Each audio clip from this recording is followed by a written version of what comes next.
Jude 6, and the angels. We're going to talk a lot about angels, who did not stay within their own position of authority, but left their proper dwelling or place.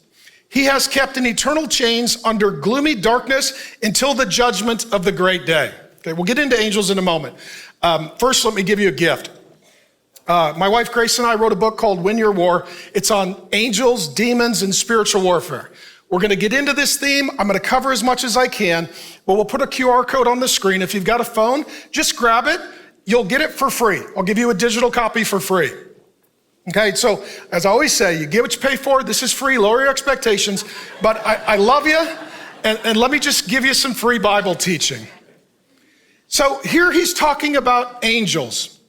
And angels are divine beings. You are one person, two parts. You have a body and a soul. Okay? A body and a soul. We are physical and spiritual beings. In the unseen realm, in the spirit world, there are other beings called angels. They don't have a body, but they have immaterial being like our soul. Angels do three things in the Bible. First, they are worshipers of God. When we see them, they are singing and they are worshiping. And after I'm done with this very encouraging sermon, we're going to sing some songs and we're going to worship. And you know what? When we worship, our worship goes into the presence of Jesus in the unseen realm. And as the angels are worshiping him, our worship joins theirs. And then we see heaven and earth get a little closer together when we enter together into worship, because that's what the angels are constantly doing in the presence of Jesus. Number two, they are messengers. They are often sent by God to deliver a message. So for example, when Jesus' mother Mary learned that she was going to give birth to the Messiah, an angel came and delivered the news. Same thing happened to her husband Joseph. Thirdly, they're worshipers, messengers, and they're also ministers. They go serve. You're going to read about this as we get a little deeper into the story. Some angels showed up as ministers in the days of Abraham in the cities of Sodom and Gomorrah. When they show up, angels in human history, they appear to be human beings. They come sort of disguised, as it were. They're coming undercover to serve the Lord. In some regards, angels are kind of like God's staff in the supernatural realm.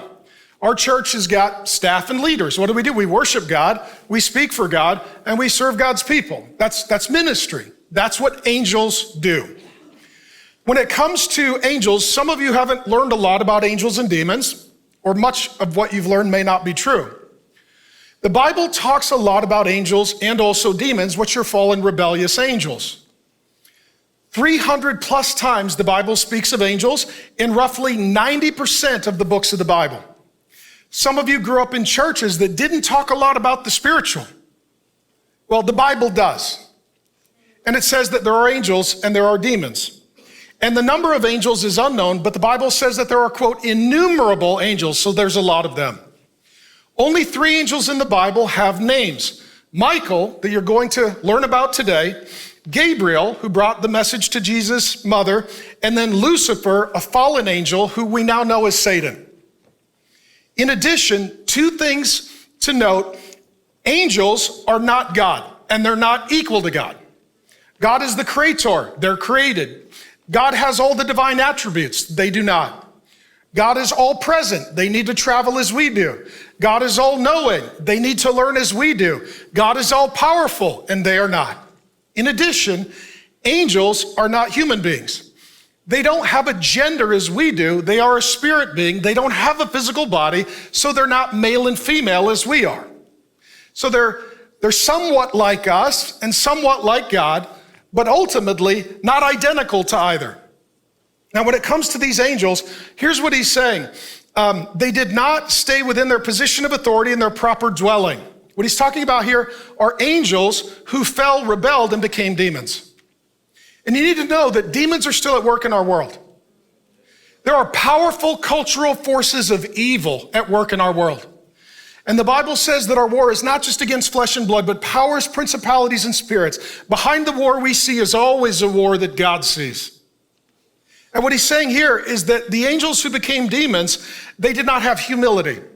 So let me just talk about humility. And no human being can say, I'm humble. If you do, you're proud. All right? So All we could say is we're proud people that are pursuing humility by the grace of God. And humility is not thinking less of yourself, but it's thinking of yourself less. And it's thinking of God and others more. And humility allows you to accept your place. The problem with demons, they were proud. Now, I know we live in a world where pride is a virtue, not a vice. We have a whole Pride Month. We don't have a humility month. We just don't. And everybody's like, I need to have a high self-esteem. Why? Have you met yourself? Maybe low would be more. Anyway, so what happens is we live in a world where pride is a virtue, and in the Bible, pride is a vice. In fact, one of the titles for Satan is that he is proud. And Satan and demons, their issue is pride. And what he's talking about here is that demons fell because they didn't accept their place humbly. So the Bible says that there is God, and then there are angels, and then people. This is the chain of command or hierarchy. I think it's Hebrews 2:7 says that God has made us a little lower than the angels. So God, angels, us. What certain angels wanted to do, they wanted to occupy God's seat of authority and sit on his throne. They decided we don't want to be under authority, we want to be our own authority. We don't want to do what we're told, we want to do what we want. We don't want to honor God, we want to be God. We don't want to worship him, we'd like to dethrone him, and we'd like others to worship us. Friends, we just need to accept humbly the place that God has appointed for us. If God's appointed you to lead, lead. If God has appointed you to follow, follow. And what we have now is an entire world that rebels against all authority. Children are taught to dishonor their parents. People are taught to dishonor law enforcement. Over and over and over, it's just constant encouragement of rebellion. We need to take those people out of authority, and we need to be in authority. What he's saying is, it's demonic. That's what he's saying. If you are an arrogant person, you are susceptible to demonic pride. Pride is a problem, not a solution. And we live in a world where everyone thinks that they should be in charge, and very few are qualified to occupy seats of authority. And rebellion and anarchy does not lead to human life and flourishing. It's why Satan was cast out of heaven, cast down to the earth. Revelation 12:7-9 comes to mind, because God doesn't tolerate arrogance, pride, dishonor, disregard, destruction of rightful authority. He casts it out of heaven. There's no place in a culture that is committed to God to be absolutely anarchist and rebellious. It's demonic. It's demonic. And I'm off my notes, but we saw this. We see this with, one police officer did something, so let's get rid of all police officers and let people do what they want. Well then, okay, let's burn the city to the ground. Let's make unlivable human condition because someone did something bad. And I see complete, total cultural hypocrisy. It's not like, I saw a teacher do something bad to a child. Let's defund the teachers and burn the schools down.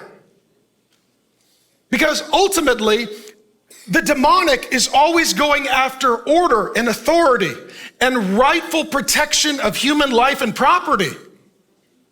What he's saying is, this is demonic. Thanks for joining me. My name is Pastor Mark. I've been teaching the Bible for more than 3 decades and head on constant collisions with woke culture.